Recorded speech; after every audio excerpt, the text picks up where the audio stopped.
कितनी सुंदर लग रही है तू यार। भगवान करे तुझे किसी की नजर ना लगे। अच्छा चल अब मेरा गिफ्ट खोल। हाँ हाँ बाबा खोल रही हूँ। तब से तूने मुझे बातों में लगा रखा है, गिफ्ट खोलने ही नहीं दे रही। आज शीतल की लाइफ का सबसे बड़ा दिन था, उसकी शादी का दिन। वो अपने कॉलेज के प्यार अमन से आज सब घर वालों की मर्जी से शादी कर रही थी। शादी के जोड़े में वो बहुत ही खूबसूरत लग रही थी। जब उसने अपनी बेस्ट फ्रेंड अनु का गिफ्ट खोला तो उसे देखकर वो बहुत इमोशनल हो गई। इस सब की क्या जरूरत थी यार, कितनी महंगी आई होंगी ये। अरे तू भी ना, तेरे लिए कुछ भी महंगा नहीं है। चल अब जल्दी से इन्हें पहन ले। मैं चाहती हूँ तू अपनी शादी इन पायल को पहन कर ही करे। शीतल बड़ी खुश होकर वो पायल पहनती है। तभी शीतल की भाभी उसे बुलाने के लिए कमरे में आती है। अरे शीतल, बारात आ गई है और तुम दोनों अभी तक बातों में लगी हो। और ये तुम क्या पहन रही हो? भाभी, ये अनु मेरे लिए पायल लाई है तो वही पहन रही हूँ। अच्छा, लेकिन ये पायल कुछ अलग नहीं है? पायल के अंदर इतने सारे काले मोती और ये काला धागा इसके चारों तरफ क्यों लिपटा हुआ है? लगता है पैकिंग करते वक्त धागा बीच में आ गया होगा, लेकिन क्या फर्क पड़ता है, धागा ही तो है। चलो चलते हैं, दूल्हे जी को ज्यादा वेट नहीं करवाते। शीतल जल्दी से वो पायल पहन लेती है और उसकी भाभी और अनु उसे स्टेज पर ले जाती हैं। शादी की सारी रस्में पूरी होने के बाद शीतल की विदाई हो जाती है।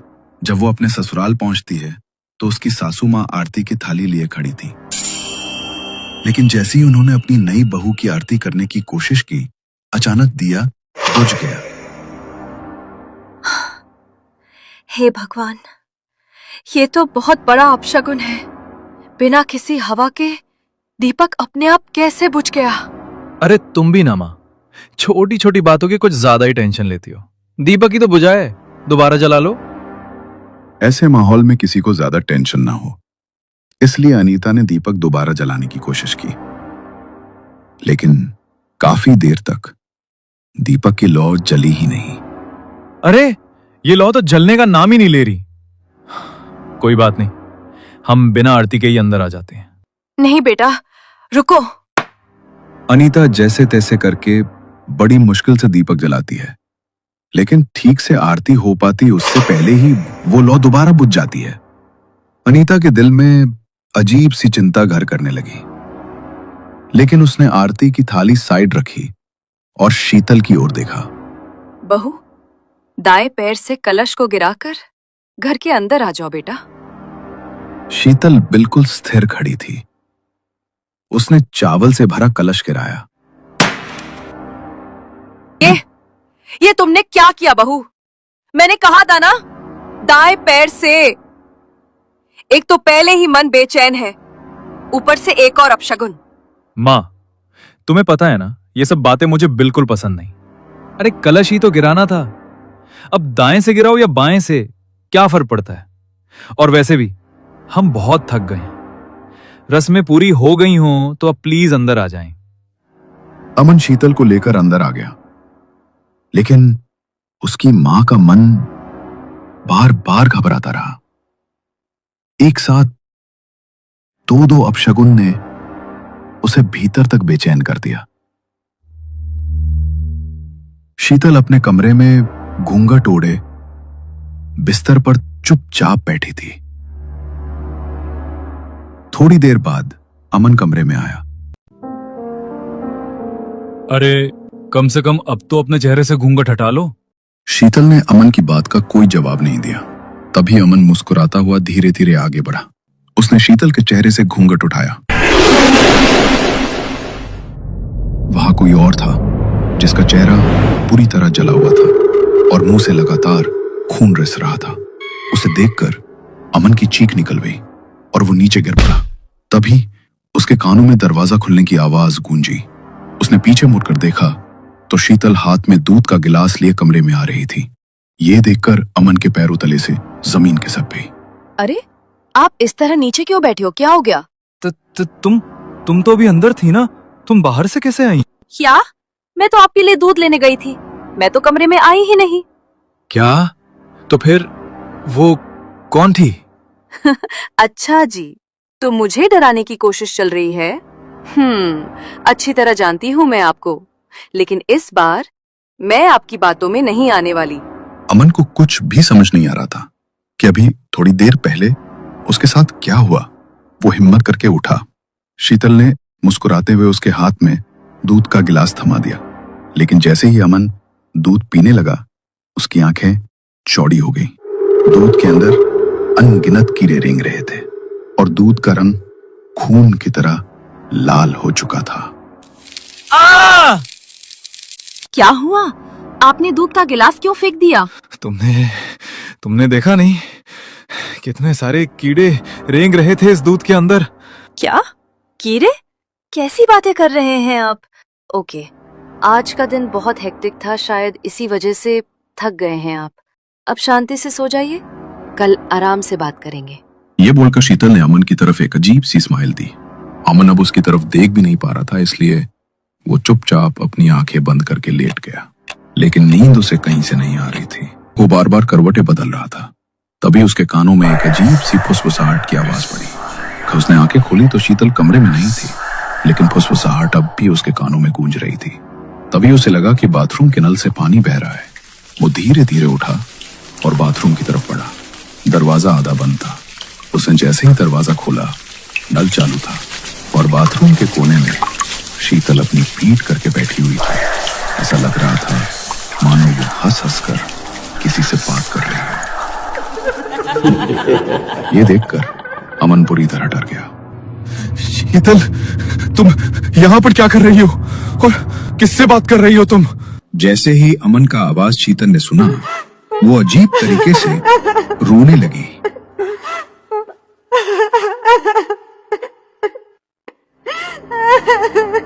शीतल का रोना अचानक से बंद हो गया और उसने अपनी गर्दन पीछे की तरफ मोड़ी। उसका चेहरा अब इंसानी नहीं रहा, वो एक मुर्दा लाश जैसा हो चुका था।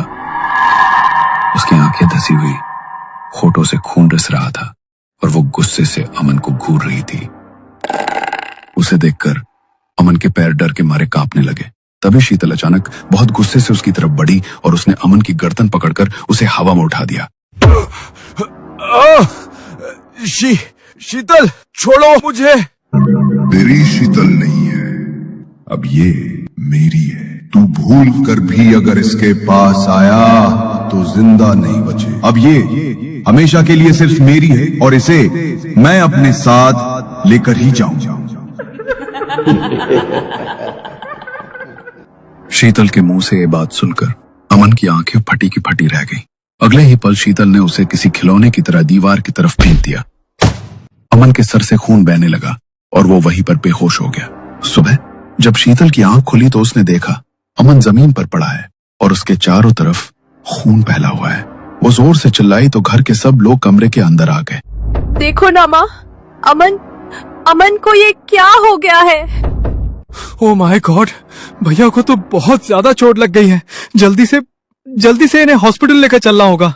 वो लोग अमन को फौरन हॉस्पिटल लेकर गए। डॉक्टर ने उसे तुरंत इमरजेंसी में एडमिट किया। डॉक्टर ने कहा अगर आपको इन्हें यहाँ लाने में थोड़ी भी देर हो जाती तो इन्हें बचाना बहुत मुश्किल हो जाता। और मुझे तो ये समझ नहीं आ रहा कि आपने इन्हें इतनी देर से क्यों लाया। इन्हें तो लगभग 3 घंटे पहले चोट लगी है। क्या 3 घंटे पहले? लेकिन तब तो ये सो रहे थे ना। और अगर इन्हें चोट लगी तो मुझे पता कैसे नहीं चला? मुझे तो लगता है ये सब तूने ही किया है। जब से तूने इस घर में कदम रखा है तभी से अपशगुन पर अपशगुन हो रहे हैं। अरे ये क्या बोल रही हो माँ? अब इसमें भाभी की क्या गलती है? भाभी आप प्लीज माँ की बातों को बुरा मत मानना। भैया को कुछ हो जाता है तो माँ बहुत परेशान हो जाती है। अनीता शीतल की तरफ घूरती रही। 3 दिन बाद अमन को अस्पताल से डिस्चार्ज मिल गया। वो अपने घर आया लेकिन अब शीतल के पास जाने से भी डर रहा था। ये लीजिए, खाना खा लीजिए। कितने कमजोर लग रहे हो आप। मुझे तो ये समझ नहीं आ रहा कि आपको आखिर इतनी ज्यादा चोट लगी तो लगी कैसे? और अगर आपको चोट लगी तो मेरी आंख कैसे नहीं खुली? अमन की आवाज उसके गले में ही दब गई। वो इतना घबराया हुआ था कि कुछ बोलने की हिम्मत भी नहीं कर पा रहा था। शीतल ने उसे खाना खिलाने के लिए एक निवाला आगे बढ़ाया तो अमन ने डरकर उसका हाथ झटक दिया। अरे ये क्या कर रहे हो आप? और आप मेरे साथ ऐसा बिहेव क्यों कर रहे हो? अमन बहुत डरा हुआ शीतल की तरफ देख रहा था। शीतल ने फिर से थाली से एक निवाला तोड़ा और अमन की ओर बढ़ाया। इस बार अमन ने उसके हाथ से निवाला खा लिया, लेकिन तभी शीतल के पीछे एक भयानक परछाई उभरी। उस परछाई ने गुस्से से अमन की ओर देखा। अमन घबराकर पीछे हट गया, लेकिन अगले ही पल वो परछाई गायब हो गई और तभी शीतल के चेहरे पर वही भयानक हंसी छा गई।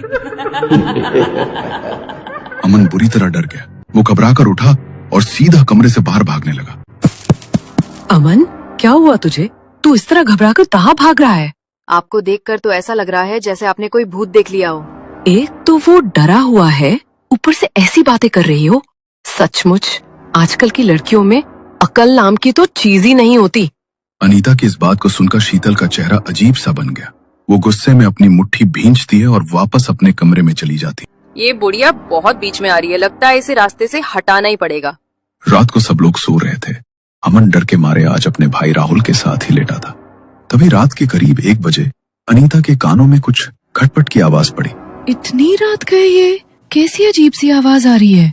अनीता बिस्तर से उठी और बाहर की तरफ बढ़ी। आवाज किचन से आ रही थी। जब वो किचन पहुंची तो देखा कि खिड़की खुली हुई थी और शीतल खिड़की से बाहर देख रही थी। वो हंसते हुए किसी से बातें कर रही थी। इतनी रात को ये खिड़की खोलकर किससे बात कर रही है? अनीता की आवाज कानों में पड़ते ही शीतल अचानक शांत हो गई। उसने धीरे धीरे पीछे मुड़कर देखा। उसका चेहरा अब किसी मुर्दा इंसान जैसा लग रहा था, बिल्कुल सफेद और आंखें काली धसी हुई थी। अनीता ने यह रूप देखते ही जोर से चीख मार दी। ये तुझे क्या हो रहा है बहू? अनीता समझ चुकी थी कि उसकी बहू किसी ऊपरी साए की चपेट में है। उसने अपने हाथ में पहना रुद्राक्ष का ब्रेसलेट निकाला और हिम्मत करके शीतल की ओर बढ़ी। वो ऊंचे स्वर में मंत्र का जाप करने लगी। तभी शीतल ने गुस्से से उसकी तरफ देखा।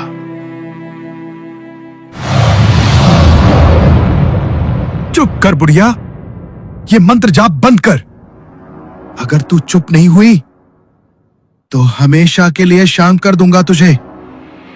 ये सिर्फ मेरी है और इसे मुझसे कोई दूर नहीं कर सकता। डर के मारे अनीता का शरीर बुरी तरह कांप रहा था, लेकिन फिर भी उसने मंत्र का जाप बंद नहीं किया। उसने रुद्राक्ष का ब्रेसलेट जबरदस्ती शीतल को पहनाने की कोशिश की। तभी अचानक खिड़की के बाहर से एक काली बिल्ली अंदर कूदी और उसने अनीता के हाथ पर झपट्टा मारा। अनीता के हाथ से रुद्राक्ष का ब्रेसलेट दूर जा गिरा और उसका ध्यान भी भंग हो गया। जैसे ही उसने एक पल के लिए मंत्र जाप रोका, शीतल उसके ऊपर हावी हो गई। लेकिन तभी अनीता ने फिर से हिम्मत जुटाई और जोर से मंत्र जाप करना शुरू कर दिया। शीतल दर्द और गुस्से से जोर जोर से चिल्लाने लगी। उसकी चीखों से राहुल और अमन की नींद टूट गई। दोनों भागते हुए रसोई में पहुंचे और जो नजारा उन्होंने देखा उससे उनका कलेजा मुंह को आ गया। अमन समझ गया था कि यह सब क्या हो रहा है। उसने देखा उसकी मां का रुद्राक्ष का ब्रेसलेट जमीन पर गिरा हुआ है। उसने तुरंत उसे उठाकर अपनी मां के हाथ में पहना दिया, लेकिन जैसे ही ब्रेसलेट अनीता के हाथ में गया, शीतल ने उसे जोर से झटक कर दूर फेंक दिया।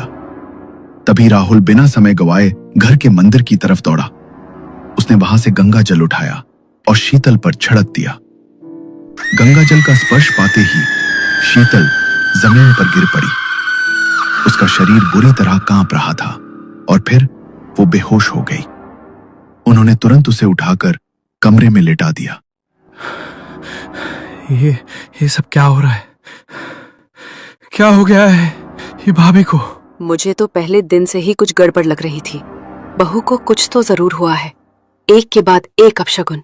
हमें इसका अंदेशा दे रहे थे। तू तो बहू को इतने सालों से जानता है, तो क्या आज तक तुझे इस बारे में कभी पता नहीं चला? जब तू सब जानता था कि उसके साथ ये सब चीजें होती हैं, तो तूने उससे शादी ही क्यों की? नहीं माँ, ये सब उसके साथ पहले से नहीं था। ये सब शादी की रात से शुरू हुआ है। जरूर उसी समय उसके साथ कुछ हुआ है। उस रात भी शीतल पर एक आत्मा हावी थी। उसी ने मेरा वो हाल किया था। लेकिन मैंने आपको इसलिए कुछ नहीं बताया ताकि आप परेशान ना हो जाओ। मैं आज सुबह बाबा के पास भी गया था। उन्होंने मुझे कहा कि कल अमावस की रात मुझे शीतल को उनके पास लेकर जाना होगा। उससे पहले वो कुछ नहीं कर सकते। मैं उसे कल बाबा के पास ले जाने ही वाला था, लेकिन उससे पहले ही ये सब हो गया। वो तो अच्छा हुआ कि हम दोनों समय पर आ गए, वरना ना जाने वो आपके साथ क्या कर देती माँ। जब तक हमें बचाने वाला बैठा है तब तक कोई हमारा कुछ नहीं बिगाड़ सकता बेटा। लेकिन अमन, अगर तेरे अनुसार ये सब शादी के बाद होना शुरू हुआ है तो पक्का उसके फेरों के समय किसी ने उसके साथ कुछ किया है। और एक बार अगर शादी के समय किसी लड़की पर कोई आत्मा बांध दी जाए तो फिर वो आत्मा कभी उसका पीछा नहीं छोड़ती, वो उसे अपने साथ लेकर ही जाती है। मैं कल के कल ही बाबा के पास जाऊंगा। वो इसका कुछ निवारण जरूर निकालेंगे, लेकिन तब तक हमें शीतल के कमरे के बाहर कुछ सुरक्षा करनी होगी ताकि वो यहाँ से बाहर न जा सके। उन्होंने शीतल के कमरे का दरवाजा बंद कर दिया और उसके ऊपर मंदिर के सिंदूर से टीका कर दिया ताकि वो आत्मा कमरे के बाहर न निकल सके। कुछ देर तक सब कुछ शांत रहा, लेकिन थोड़ी देर बाद कमरे के अंदर से अजीब सी आवाज आने लगी। एक लगातार ठक ठक की आवाज। सब लोग कमरे के बाहर हॉल में बैठे थे। थकान से उनकी आंख लग गई थी, लेकिन उसी आवाज से सबकी नींद टूट गई। ये कैसी अजीब सी आवाज है? मुझे तो लगता है ये आवाज भाभी के कमरे से आ रही है। लगता है अंदर कुछ गड़बड़ है, हमें दरवाजा खोलकर देखना ही पड़ेगा। लेकिन भैया, अगर वो आत्मा हमारे ऊपर हावी हो गई तो? इससे पहले कि कोई कुछ और कहता, कमरे के अंदर की ठक ठक की आवाज और भी तेज हो गई। अमन की नजर दरवाजे पर गई तो उसने देखा कि दरवाजे के नीचे से हल्का हल्का खून बह रहा है। ओ शिट, दरवाजे के नीचे से खून बह रहा है। जल्दी से दरवाजा खोलो राहुल। राहुल ने जल्दी से दरवाजा खोला और जैसे ही वो लोग कमरे के अंदर पहुंचे तो नजारा देखकर उनकी आत्मा कांप उठी। शीतल लगातार अपना सिर दीवार पर पटके जा रही थी और उसका पूरा चेहरा और कपड़े खून से सन चुके थे। ये तुम क्या कर रही हो शीतल? होश में आओ, तुम खुद को नुकसान क्यों पहुंचा रही हो? अमन की बात सुनकर शीतल ने अपना चेहरा उसकी तरफ मोड़ा। खून उसकी ठुड्डी से टपकता हुआ फर्श पर गिर रहा था। उसने अमन को देखा और अचानक भयानक तरीके से हंस पड़ी। फिर अपनी हड्डियों को मरोड़ते हुए जोर जोर से चिल्लाने लगी। बचाओ, मुझे बचाओ अमन, बहुत दर्द हो रहा है, प्लीज मुझे इस आत्मा से बचा लो। तुम चिंता मत करो शीतल, मैं तुम्हें कुछ नहीं होने दूंगा। अमन उसे बचाने के लिए दौड़ा, लेकिन जैसे ही वो उसके पास पहुंचा, शीतल ने अचानक मुस्कुराते हुए उसकी गर्दन अपने हाथों में जकड़ ली और उसे हवा में उठा दिया। कल इसकी जिंदगी की आखिरी रात है और तेरी भी। पहले ये मरेगी, फिर तू मरेगा। और अगर कोई इसे बचाने के बीच में आया तो वो भी मरेगा। ना तू मेरे बेटे को कुछ कर पाएगी और ना ही मेरी बहू को। तो जैसी दुष्ट आत्मा का अंत होना निश्चित है। तू जहाँ से आई है तुझे वहीं वापस जाना पड़ेगा। अनीता की बात सुनकर शीतल गुस्से में उसकी तरफ झपटी, लेकिन जैसे ही उसने उसे छूने की कोशिश की, अनीता के हाथ में पहना रुद्राक्ष का ब्रेसलेट चमका और शीतल जोर से पीछे जा गिरी। उन्होंने तुरंत घर के मंदिर से माता रानी का सिंदूर लाकर शीतल के शरीर पर लगाया और शीतल वहीं बेहोश होकर गिर पड़ी। उन्होंने उसे बिस्तर पर रस्सियों से बांध दिया। अनीता ने उसके माथे का खून साफ किया और पट्टी बांध दी। फिर पूरे कमरे में लोबान का धुआं फैला दिया और चौखट पर कपूर जला दिया। कुछ देर बाद सुबह के 6 बज गए और हर जगह सूरज की रोशनी फैल गई। मुझे बहुत डर लग रहा है माँ। हम शीतल को बाबा के पास कैसे लेके जाएंगे? और आज आखिरी रात है। अगर आज हम शीतल को नहीं बचा पाए तो सब खत्म हो जाएगा। इस तरह हिम्मत मत हार बेटा। जब भगवान ने तुझे बाबा से मिलवाया है तो वो तुझे इस समस्या का निवारण भी देंगे। किसी को कुछ नहीं होगा। पूरा दिन शीतल में कोई हलचल नहीं हुई। वो बिस्तर पे लेटी रही। उसकी आंखों के नीचे काले घेरे गहराते जा रहे थे और उसने पूरे दिन कुछ खाया तक नहीं। जैसे जैसे समय बीतता गया, अमन की आंखों में डर और गहराता गया। थोड़ी देर बाद सूरज डूबा और जैसे ही अंधेरा छाया, शीतल के चेहरे पे एक भयानक मुस्कान फैल गई। वो अचानक जोर जोर से हंसने लगी।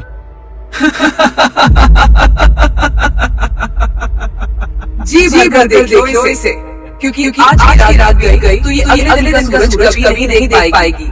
ये इसकी आखिरी रात है। उसके बाद ये हमेशा के लिए मेरे साथ रहेगी और इसे मुझसे कोई नहीं बचा पाएगा। और सब लोग पहले से तैयार थे। उसी समय राहुल ने घर में गंगाजल का छिड़काव करना शुरू किया और अनीता ने पूरे घर में लोबान का धुआं फैला दिया। धुएं और गंगाजल की गंध से वो आत्मा और आक्रामक हो गई।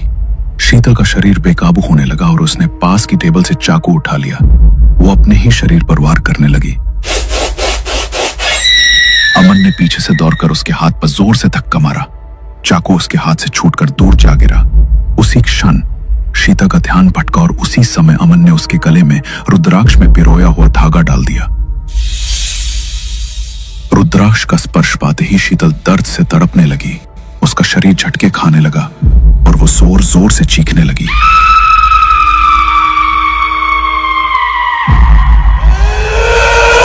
निकालो इसे, वरना सबको चीर के रख दूंगा, कोई मुझे रोक नहीं सकता। सबने पूरी ताकत लगाकर उसे घसीटा और गाड़ी में बैठा दिया। राहुल ने फौरन गाड़ी स्टार्ट की और अंदर से लॉक कर दिया ताकि वो चलती गाड़ी से बाहर न कूद सके। शीतल गाड़ी में जोर जोर से चीख रही थी। अमन और अनीता ने उसे कसकर पकड़े रखा। तुम्हें लगता है ना कि तुम इसे बचा लोगे, लेकिन वहां पहुंचने से पहले ही मैं तुम्हें सबका दिखा दूंगी। खबरदार, अगर तूने एक और शब्द भी बोला तो कुछ नहीं होगा मेरी बहू को।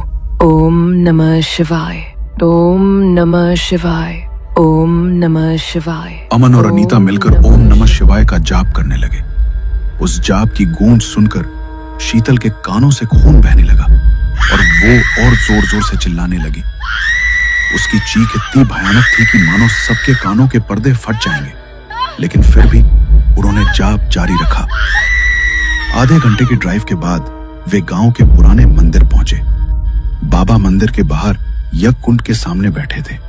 उन्होंने शीतल को गाड़ी से बाहर निकाला और घसीटते हुए बाबा के पास लाए। शीतल गुस्से में बाबा को घूर रही थी। तुझे लगता है तू इसे मुझसे बचा लेगा, लेकिन तू मेरा बाल भी बांका नहीं कर सकता। इसे बचाने का सपना छोड़ दे पंडित, वरना इसके साथ साथ आज रात तू भी मारा जाएगा। बाबा ने उसकी ओर देखा, लेकिन कोई जवाब नहीं दिया। उन्होंने अपने कमंडल से जल उठाया और मंत्र पढ़ते हुए उस पर छिड़क दिया। जल के छींटे पड़ते ही शीतल का शरीर जलने लगा। उसके भीतर बैठी आत्मा दर्द से तड़पने लगी। तू एक मैली आत्मा है। तू इंसान को कमा सकती है, लेकिन ईश्वर की शक्ति के सामने तुझे झुकना ही पड़ेगा। बुराई चाहे कितनी भी ताकतवर क्यों ना हो, भगवान के सामने टिक नहीं सकती। आज रात तुझे इस लड़की का शरीर छोड़ना ही होगा। नहीं, कभी नहीं। अगर मैं इसका शरीर छोड़ूंगा तो इसकी आत्मा को भी अपने साथ ले जाऊंगा। बाबा ने फिर से अपने कमंडल से जल उठाया और उसे अभिमंत्रित करके शीतल पर छिड़का। फिर उन्होंने यज्ञ कुंड के पास रखी छड़ी उठाई, उसे आग में तपाया और तपती हुई छड़ी शीतल की ओर बढ़ा दी। आप बैठ इधर, वरना आज तेरी आत्मा को मैं ऐसी पीड़ा दूंगा कि तू तड़प उठेगा। मैं किसी से नहीं डरता, तू मेरा कुछ नहीं बिगाड़ सकता। उसकी ये बात सुनकर बाबा ने जमीन में छड़ी दे मारी। उसी क्षण शीतल का शरीर दर्द से तड़प उठा और वो आत्मा जोर जोर से बिलखने लगी। बाबा लगातार छड़ी को जमीन पर मारते रहे। हर चोट के साथ उस दुष्ट आत्मा की पीड़ा और बढ़ती गई और उसका शरीर कमजोर पड़ने लगा। बाबा ने अमन और राहुल की तरफ इशारा किया। दोनों ने मिलकर शीतल को पकड़कर यज्ञ कुंड के पास बैठा दिया। उसी समय बाबा ने पास रखी थाली से भभूति उठाई और उसके माथे पर लगा दी। भभूति का स्पर्श पाते ही शीतल फिर से भयानक चीखों में चिल्लाने लगी। बहुत पीड़ा हो रही है ना तुझे, मैं जानता हूं। अगर चाहता है कि ये पीड़ा और न बढ़े तो बता, कौन है तू और क्यों इस लड़की को परेशान कर रहा है? नहीं बताऊंगा, कभी नहीं बताऊंगा। मैं इसे बर्बाद करने आया हूँ। अगर मैंने तुझे बता दिया कि मैं कौन हूँ तो तू इसे बचा लेगा। तुझे मुझे जितना कष्ट देना है तू दे दे, लेकिन मैं कुछ नहीं बोलूंगा। लगता है तू सीधी तरह से नहीं मानेगा। अब मैं तुझे दिखाता हूँ। बाबा ने जोरदार आवाज में मंत्रों का उच्चारण शुरू किया। वे यज्ञ कुंड में सामग्री डालते जा रहे थे। हर बार जब सामग्री जलती, आत्मा की चीख और तेज हो जाती। तभी बाबा ने पास रखा एक नींबू उठाया और उसमें 5 लौंग गाड़ दी। जैसे ही लौंग नींबू में गड़े, आत्मा शीतल के शरीर से बाहर निकलने की कोशिश करने लगी, लेकिन उसके माथे की भभूति और गले में बंधा रुद्राक्ष उसे रोक रहे थे।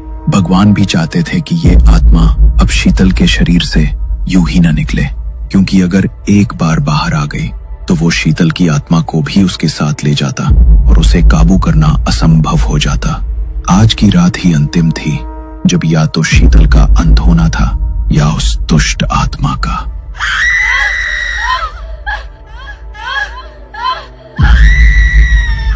बाबा ने उस लौंग भरे नींबू को अपनी हथेली में जोर से मसला। उसी पल शीतल के शरीर ने जोर की उल्टियां करना शुरू कर दिया। खून की उल्टियों में राई, लौंग और टूटी हुई चूड़ियों के टुकड़े बाहर आने लगे। नहीं, नहीं, तू ये नहीं कर सकता पंडित। बाबा ने तुरंत पास रखा जल से भरा कलश उठाया। उन्होंने यज्ञ कुंड से एक जलती हुई लकड़ी निकाली और उसकी राख उस जल में मिला दी। ये जल अब पवित्र हो चुका है, इसे तुरंत पिलाओ।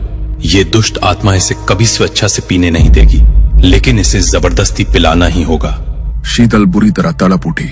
उसने कलश को छिटकने की कोशिश की, लेकिन बाबा ने उसे कसकर संभाल लिया। अमन और राहुल ने पीछे से उसके दोनों हाथ पकड़ लिए। आत्मा पहले से ही कमजोर पड़ चुकी थी। तभी अनीता ने दृढ़ निश्चय के साथ जबरदस्ती उसके होंठों पर कलश लगाया और पानी पिलाना शुरू कर दिया। आधा पानी उसने बाहर उगल दिया, लेकिन कुछ बूंदें उसके गले से अंदर चली गईं। उसी समय बाबा ने शीतल के शरीर पर भी अभिमंत्रित जल छिड़क दिया। तभी अचानक शीतल का शरीर एक झटके से पीछे उछला और उसके भीतर से वो आत्मा धुएं की तरह बाहर निकलने लगी। देखते ही देखते उसका शरीर हल्का हो गया और वो निढाल होकर जमीन पर गिर पड़ी। अब ये सुरक्षित है। अब वो आत्मा कभी इसके ऊपर हावी नहीं हो पाएगी।